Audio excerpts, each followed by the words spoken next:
The Arizona Cardinals have released their 2023 schedule. Now, it's a little scarier than I thought it'd be, but I think there's still good games to be played in here. Starting off with week 1, we will be playing the Washington Commanders in a game that is very, very winnable. And starting off 1-0 sounds really nice on paper, so I'll gladly want to take that game. Then week 2, we play the Giants. I think it'll be a good game, but we'll see. A lot of this first 6 games is gonna kind of depend on who's our quarterback and if Kyler can play or not.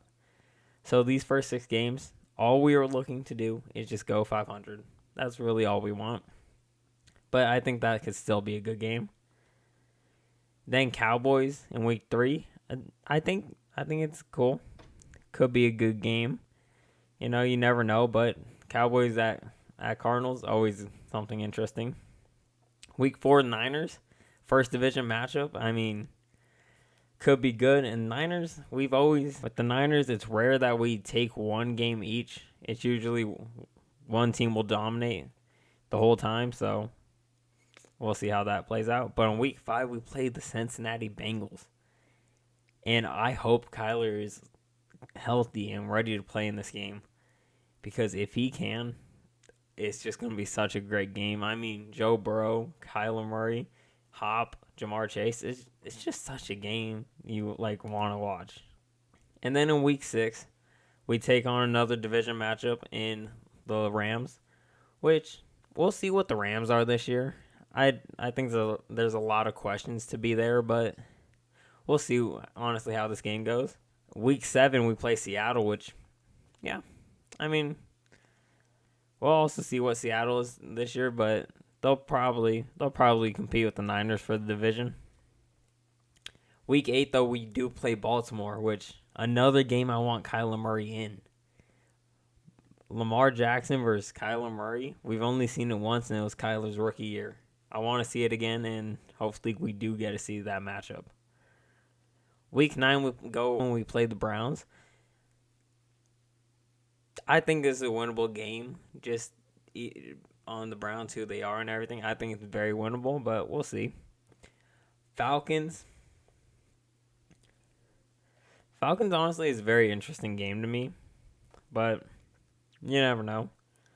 Texans, I mean, this might have draft implications onto it, considering we have their pick.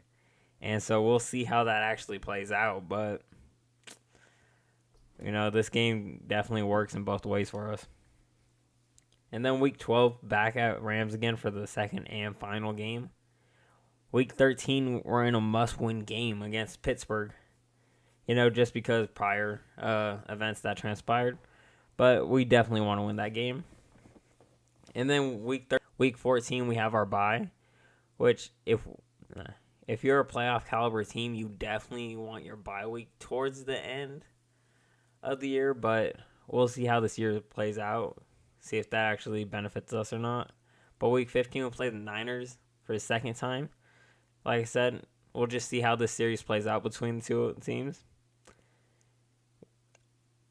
Week 16, Bears. We've always had good matchups with the Bears, so I'm excited to see it. Week 17, Eagles. We need to get our lick back. I mean, New Year's Eve, we need to get our lick back from last year. We could have beat them, but that's neither here or there. And week 18, the Arizona Cardinals will be facing the Seattle Seahawks for the second and last time. When we first saw our opponents for the season, I thought it was going to be a lot easier. But how this has panned out, I'm not sure if it will. Because we do have a very, very good first 8 games. There's only one game that I can look at that first 8 and say that's easily winnable, and that's Washington. Everybody else is definitely competition and is going to make for a tough game. But we do also have a lighter second half of the season. So like I said, if Kyler Murray come in whenever he comes in week 6, week 8, if we could just find a way to stay above 500, the way the second half of this season looks for the Cardinals, we are in a very, very good spot if we wanted to make a late season push to the playoffs. I am very excited that we play Washington week 1. I think it would be a great game for us to set the tone for what the season is. But we will ultimately have to wait and see how things shape out, who's going to be our quarterback week 1, everything. But for now, I'm just excited that we finally have the schedule. But let me know your guys' thoughts down below. Do you think we have an easy schedule or do you think we have a hard one? Let me know down below your guys' thoughts. And be sure to hit that like and sub button. And with that being said, I'll see you on the next one.